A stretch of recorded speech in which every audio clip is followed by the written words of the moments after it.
안녕하세요. 오늘 저희는 당신께서 보내주신 아주 흥미로운 자료들, 특히 한국 문화하고 고대 사상의 그 연결고리, 이걸 파헤치는 글들을 좀 집중적으로 살펴보려고 합니다. 네, 안녕하세요. 이 자료들이 보니까 한류 현상 있잖아요. 이걸 그냥 단순하게 문화상품 수출, 뭐 이 정도로 보는 게 아니고 훨씬 더 깊은 뿌리가 있다? 뭐 예를 들면 단골시대 홍익인간 정신이라던가 아니면 그 천부경 같은 고대 철학, 이런 거랑 연결을 짓고 있더라고요. 네, 맞아요. 그 자료들의 어떤 핵심적인 주장은요. 한류가 세계적으로 인기 끄는 그 밑바탕에 서구 근대 문명하고는 좀 결이 다른 거죠. 한국 고유의 어떤 세계관이 흐르고 있다. 이런 분석이에요. 아, 세계관이요? 네. 특히 이제 널리 인간 세상을 이롭게 한다. 이 홍익인간 이념 있잖아요. 그리고 또 우주의 원리를 담고 있다고 하는 그 천부경. 여기서 철학적인 근원을 찾으려는 시도가 상당히 주목할 만하죠. 네. 단순한 문화현상, 그 이상으로 파고드는 거죠. 사상적인 뿌리를요. 천부경이라. 이름은 저도 들어봤는데 솔직히 정확히 어떤 내용인지, 그리고 자료에선 이걸 한류랑 구체적으로 어떻게 연결하는 건가요? 이게 좀 뭐랄까 너무 추상적으로 들릴 수도 있을 것 같아서요. 아, 네, 좋은 지적이세요. 그 자료에 따르면요. 천부경이 글자 수는 81자밖에 안 돼요. 굉장히 짧죠.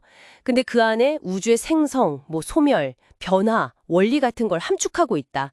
뭐 일종의 우주 코드다. 이렇게 해석을 하더라고요. 우주 코드요? 네, 그러니까 그냥 고대 경전 이렇게만 보는 게 아니고요.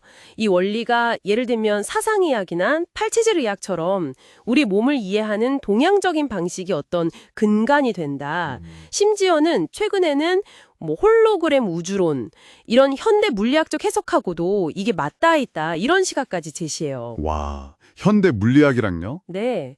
뭐 최동석 씨나 이우태 씨 같은 연구자들의 해석이 이런 연결을 좀 시도하는 예로 언급되기도 하고요. 이야, 그 고대의 지혜가 의학을 넘어서 현대 물리학까지 연결될 수 있다. 이 발상 자체가 굉장히 신선하고 흥미롭네요. 근데 자료에서는 이런 사상적인 흐름을 뒷받침하려고 그 환단고기 같은 문헌도 언급하고 있죠. 아, 네, 맞아요.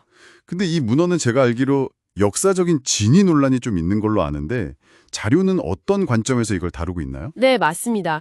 그 환단고기에 대한 역사학계 논쟁은 분명히 존재해요. 그건 사실이고요. 하지만 이 자료들의 맥락에서는요, 그 진위 여부보다는 그 안에 담긴 내용 자체에 좀 더 집중하는 것 같아요. 아, 내용이요? 네, 특히 뭐 단군 시대의 사상이라든지 역사 같은 걸 보여주는 텍스트로서 아까 말씀드린 천부경이나 홍익인간 정신 이런 한국 고유 사상의 맥을 쭉 이어주는 중요한 자료다. 이렇게 간주를 하는 거죠. 그렇군요. 네, 그러니까 자료는 그 내용 자체에 초점을 맞춰서 어떤 사상적인 연속성 이걸 좀 강조하는 편이에요. 아, 그럼 정리해보면 이 자료들의 주장은 결국 이런 고대의 사상들이 그냥 박물관에 있는 옛날 유물이 아니고 오늘날 한류라는 형태로 다시 이렇게 살아나고 있다.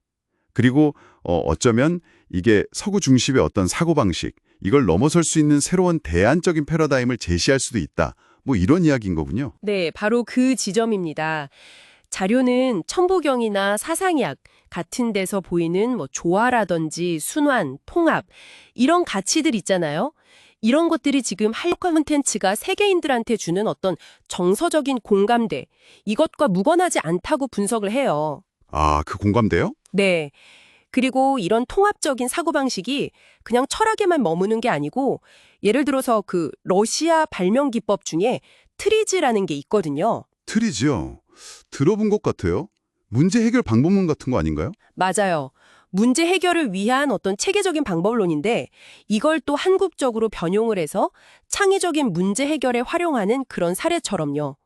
현대사회의 어떤 구체적인 문제 해결 방식에도 이런 사상이 적용될 수 있다. 이렇게까지 보는 거죠. 그렇군요. 결국 이 자료들이 당신께 던지는 가장 흥미로운 질문은 이거겠네요. 한류가 성공한 게 단순히 뭐 세련된 음악이나 매력적인 스토리 때문만이 아니라 그 밑바닥에 흐르는 천부경 같은 걸로 대표되는 한국 고유의 깊은 철학적 문화적 배경, 이게 어쩌면 세계인들한테 뭔가 무의식적인 끌림을 주는 이유일 수도 있다. 이런 해석인 거죠. 네, 그렇습니다. 최종적으로 이 자료들을 통해서 우리가 한번 생각해 볼 점은 바로 이거라고 생각해요. 만약에 정말 이 자료들의 주장처럼 천부경 같은 고대 텍스트에 담긴 우주관이나 인간관이 시대를 넘어서 지금의 케이팝이나 드라마, 영화 같은 현대 문화 속에서 다시 살아 숨쉬고 있다면요. 그렇다면 우리는 이 오래된 지혜로부터 현재와 미래 사회를 이해하는 어떤 새로운 열쇠를 얻을 수도 있지 않을까요? 당신께서는 어떻게 생각하시나요?